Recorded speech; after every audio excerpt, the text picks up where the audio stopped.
What's up, cyberspace? It's your boy Xero with another episode of his vlog here on a chilly morning in Pittsburgh, where we're going to talk about lanyard knots. So first and foremost, shout out to Tim from Weavers of Eternity, my knot tying Sherpa, for showing me the Tibetan method for tying snake knots. I'll link the video here if I can, if not, it's down in the description below.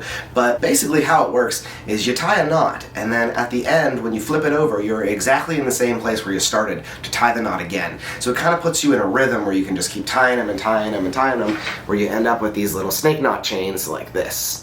And then a finishing knot, I just cannot diamond knot to save my life, so I do this rose knot as a finishing knot. It's basically the same snake knot, but you kind of double wrap the thing at the end. It has a little different ending onto it. And I'll show you both those moves. Another thing I want to talk about is the pros and cons of tying your lanyard on something versus tying a lanyard and then putting it on something.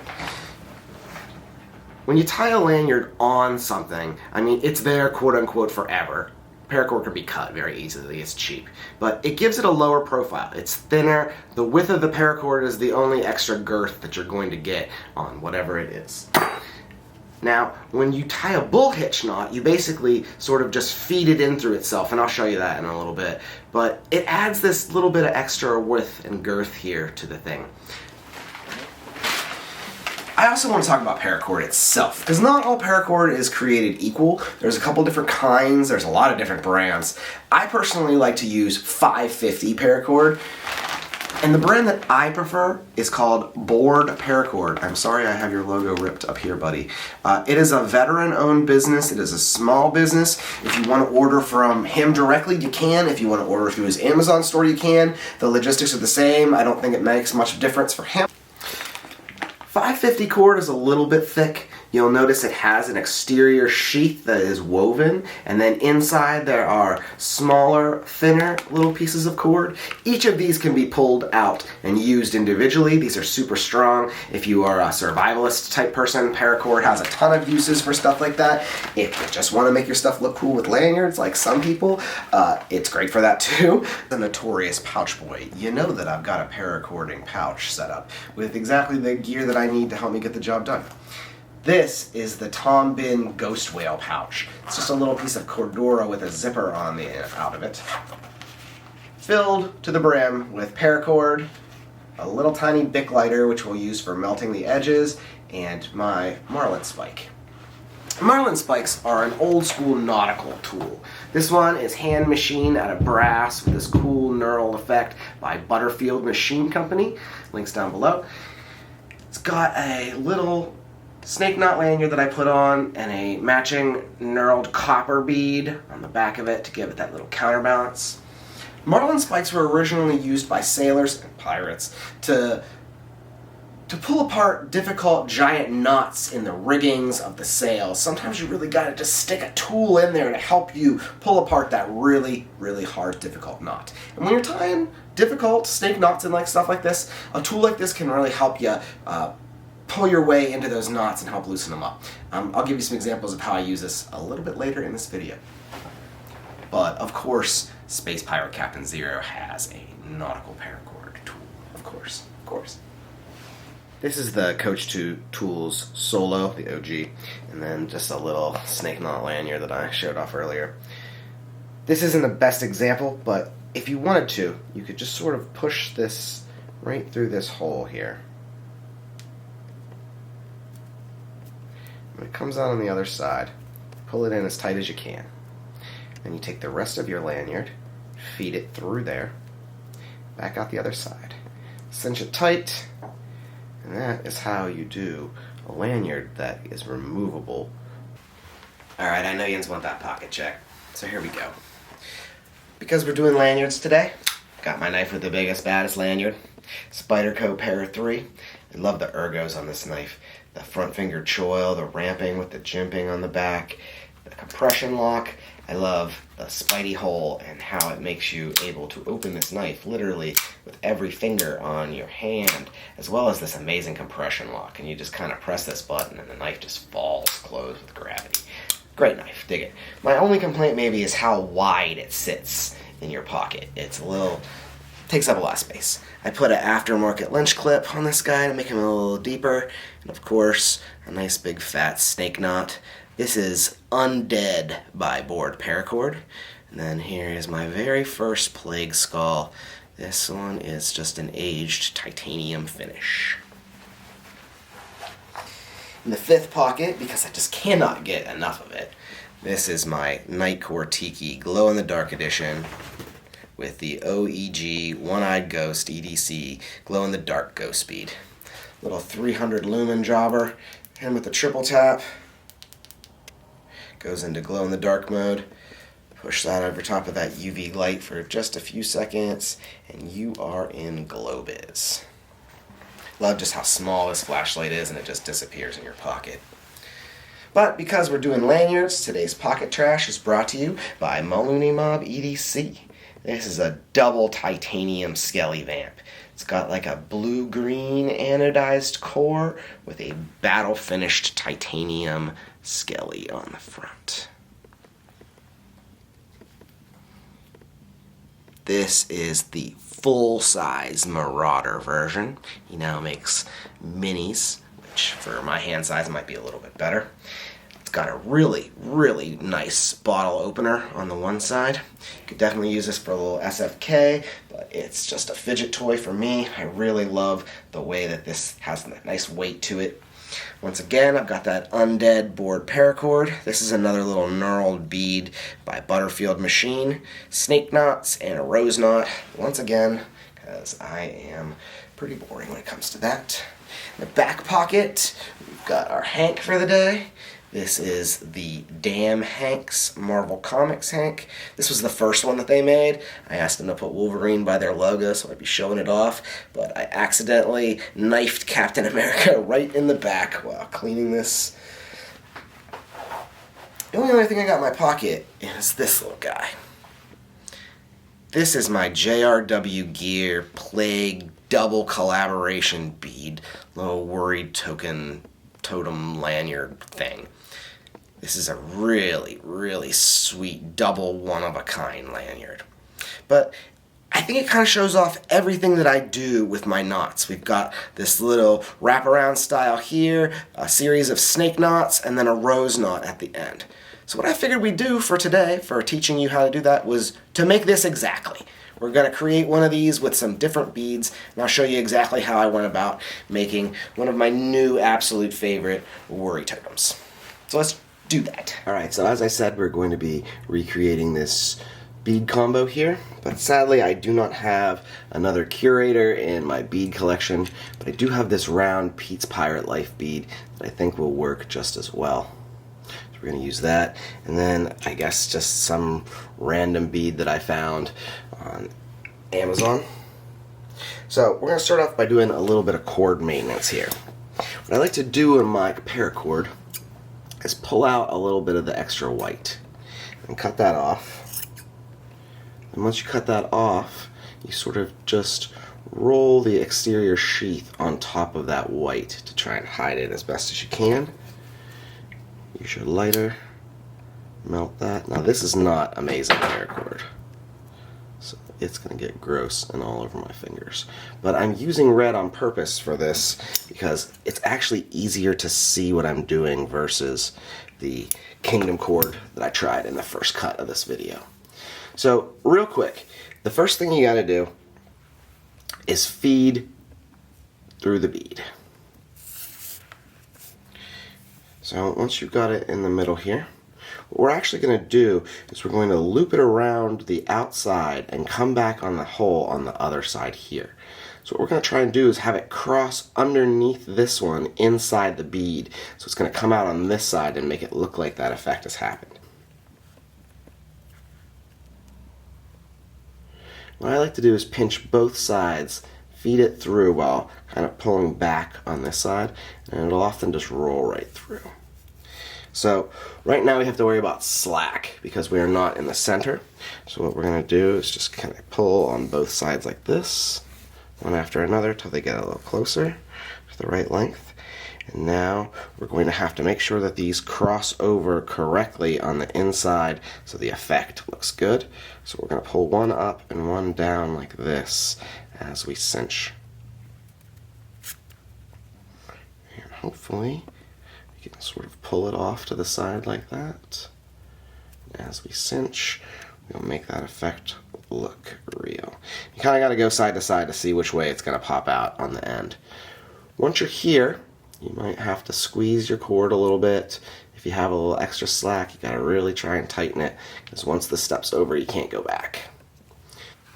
Alright, snake knots, the reason that you're here. So, paying attention to which side of the bead you want to start on. One strand will be your long running strand. Your other one, you're going to loop behind it and create this loop right here. You're going to take your long running strand, loop behind the other two, and into that hole that you just created. As you pull it down, you're going to get this Led Zeppelin looking symbol here, and that is a snake knot. Now, we're a mile away from where we need to be, but I kind of want to show you how this knot works and explain it to you, because it's going to be happening over and over again.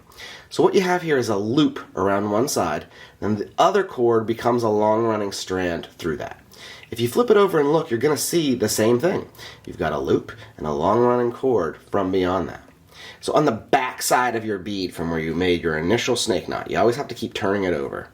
Go ahead and cinch your knot up tight to the bottom. Just sort of gotta just roll it. And this is brand spanking new paracord that is very stiff and being a little bit tricky.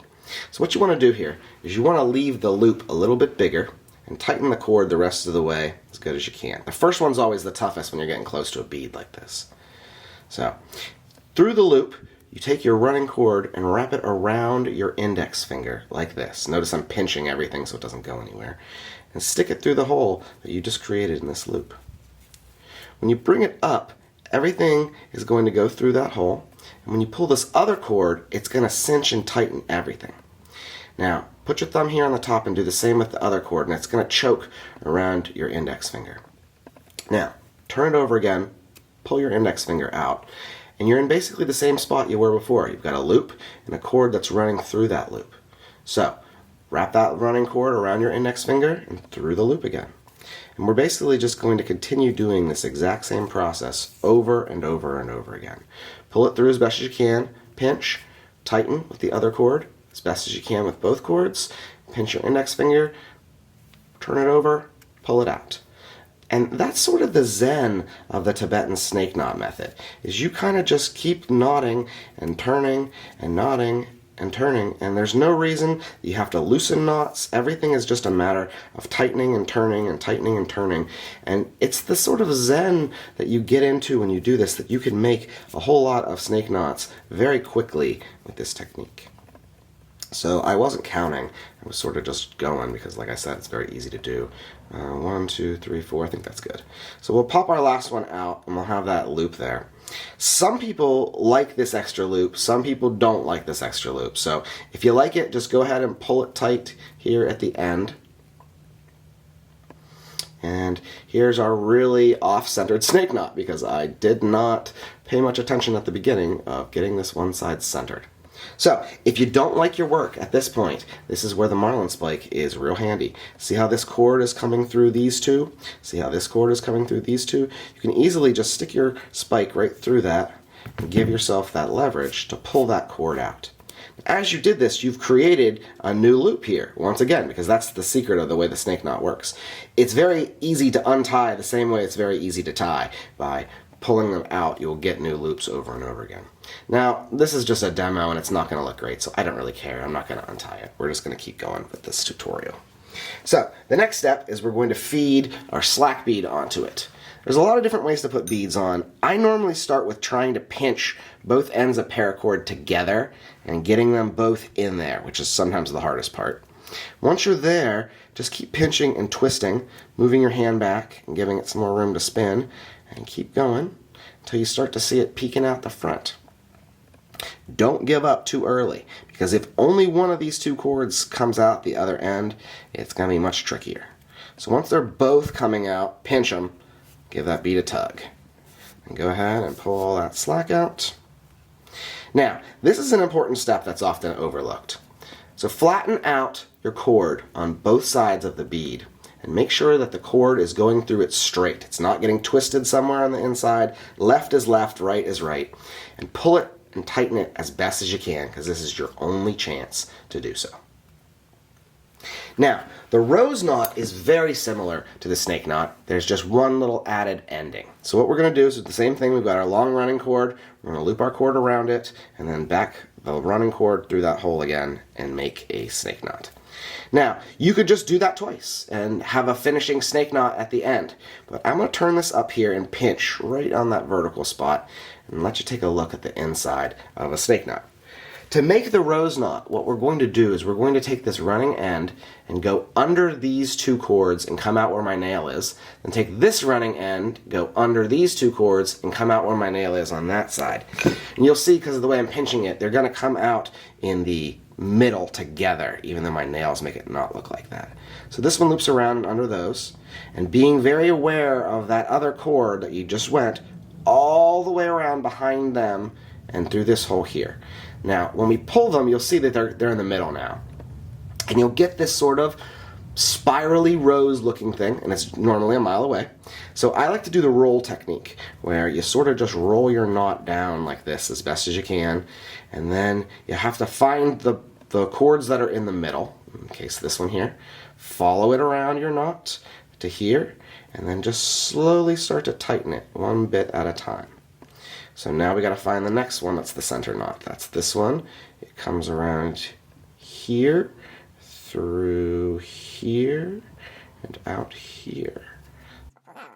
And at this point, it's really just a matter of going around and finding each of these strands, where they come out, making sure they're nice and tight.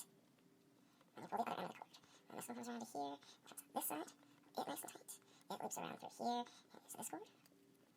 That one nice and tight. And that looks pretty good. I was not paying attention to the camera. I hope some of that was in focus. So, here we are with our nicely spun rose knot. All I did was just find the center piece, follow where it looped around to the other side, pull that, and find which cord that was attached to and pull that around and around until we get our little rose knot. Now, finishing a rose knot, it's like finishing a snake knot. I try and cut as absolutely close to the knot as I possibly can. I like using scissors for this. Some super sharp scissors seem to get closer for me than a knife does and leaves less remnants. So here's our two little dots on the inside where our paracord was. So what we're going to do is we're going to burn these edges and then smash them down with the marlin spike. So one at a time, very gently. We're just trying to melt the edge of that cord and crush it down with the spike. Especially with cord like this, red is going to really show up if you singe it black. So once again, we're going to melt the edge,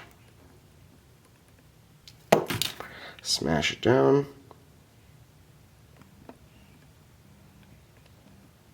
There we go. When I'm done with a rose knot, I like to just crush it all around the edges and try and hide those parts as best as I can. You can't completely cover them, they'll never go away. But I like to try and squish them up as best as I can to make that knot look a little better. Finishing a rose knot, once we've clipped those edges, we kind of have a little bit of white dots still peeking out. So if you have the right color cord that you can find a matching color for, you can use paint markers to sort of try and mask that white a little bit. Now I'll tell you what, if you use the wrong color, like if we put black on this, it would be just as obvious as those white spots were. But since red and red are pretty easily matched in this case, you can see that our dots have essentially disappeared. They're a little wet still, but once they dry.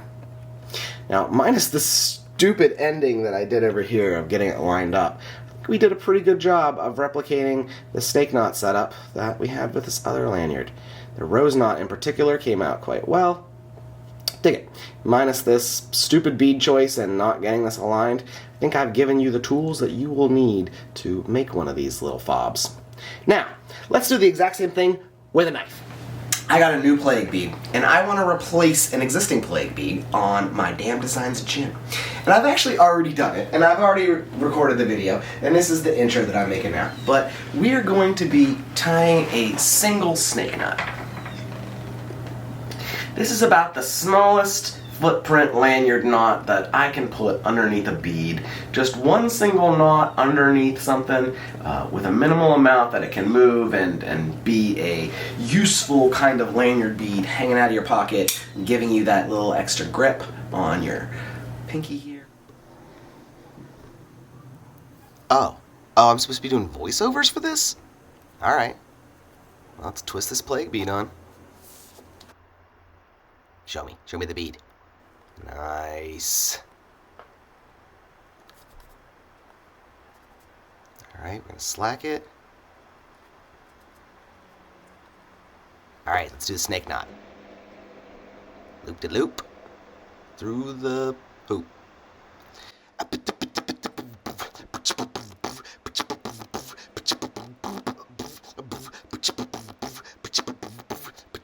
Lanyard knot.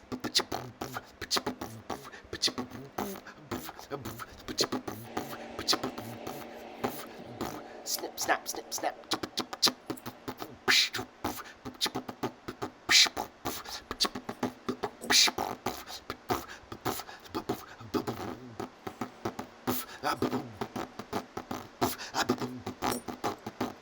Lanyard knot. Alright, enough of that. So the last step on this knot in particular is just doing a little Sharpie dot, because this is already black and white. I'm not trying to put it on thick. I don't know if you know this about me or not, but I'm a big fan of Plague. You know about Plague? Plague makes these beads that look like skulls. There's not a lot more to say about it than that. There are lots of different kinds, lots of different materials. I think this ultim and ultim combo is going to look sweet. I have a lot of different plague beads. I thought that I would just kind of run through each of them and show you just a little bit about each. This is a squishy PVC skull one in orange. Doesn't glow or anything like that, just neon orange. It's a zipper pull on my Tom Bihn handy little thing. As you've already seen in this episode, this is my very first plague skull. This is an aged titanium. Here's another, this is an aged bronze anodized one by Justin Koch.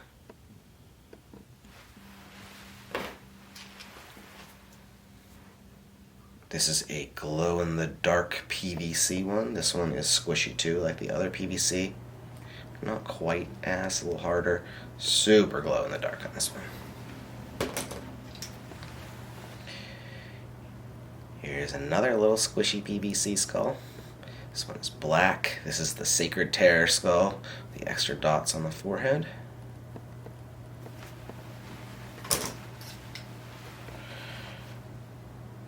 This is another Sacred Terror skull design. This is a xero one by Justin Koch. This is titanium as well.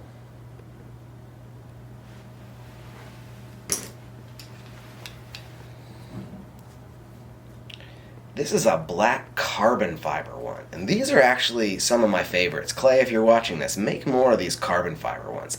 I love how hard they are, but how light they are at the same time. They've got a lot of like texture to them already, which makes it so if you get marks and dings on them, they don't matter as much. I dig that a lot. And let's round it out with the newest one. This is another glow-in-the-dark, super hard PVC Sacred Terror skull.